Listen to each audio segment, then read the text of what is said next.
I didn't believe the old stories, the ones about spirits and cursed places that your grandmother warns you about when you're younger. But I sure as hell believe them now. I saw the road eat a man.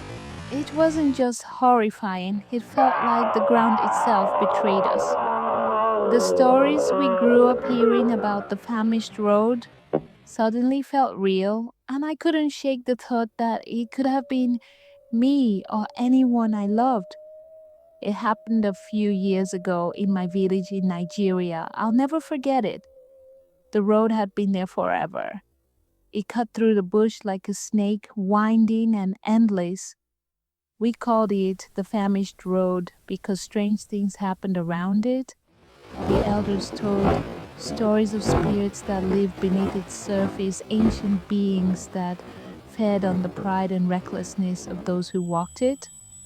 They said the road wasn't built by men but carved out by something older, something that never stopped hungering.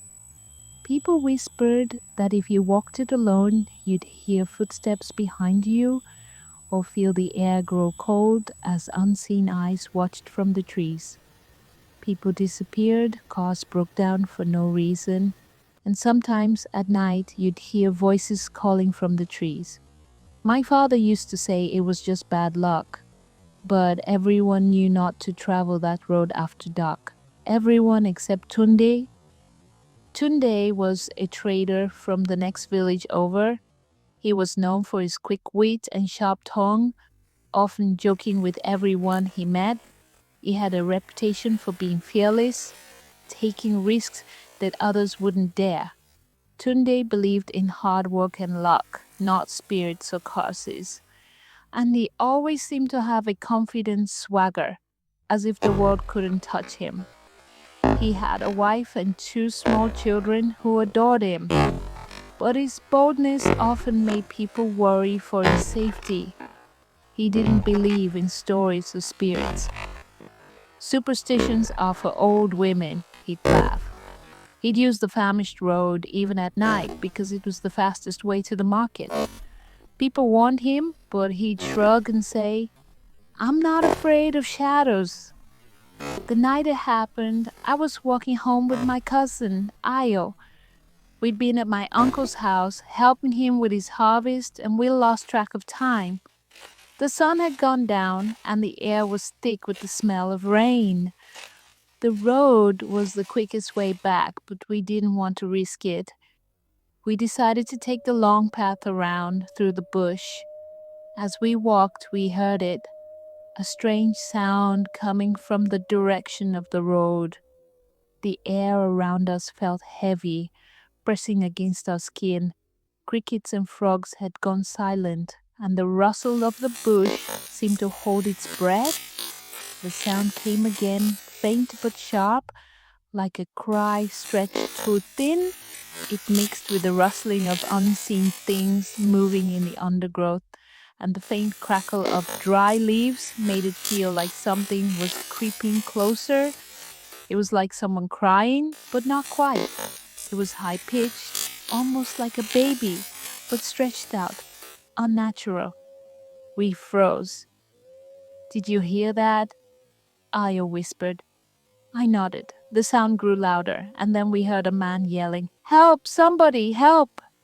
Ayo grabbed my arm. We should go. But my legs wouldn't move. I was rooted to the spot, staring at the darkness where the road was hidden by the trees. The yelling turned to screams, sharp and sudden, and then it stopped. Silence. Nothing but the sound of the wind in the leaves. Ayo pulled me, and we ran. We didn't stop until we were back in the village, out of breath and shaking. We told everyone what we heard. A search party went out the next morning, and that's when they found Tunda's cart by the side of the road. His goods were scattered, the wheels broken, but Tunde was gone. There was no blood, no tracks, nothing to show where he'd gone. The elders said the road had taken him.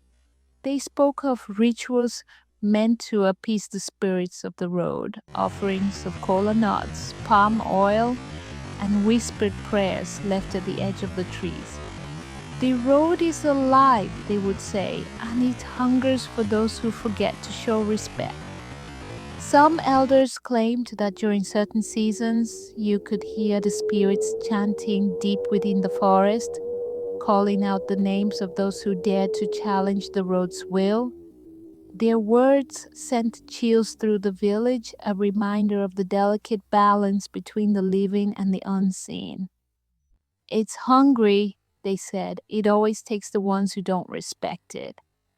I didn't sleep for weeks after that. Every time I closed my eyes, I heard the screams and sometimes that strange baby like crying.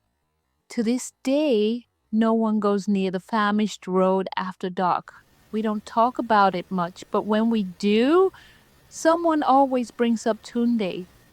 And I always wonder what happened to him. Did the road swallow him whole, or did something worse drag him in, or did something worse drag him into the trees? I'll never know, but I'll never set foot on that road again, not even in daylight.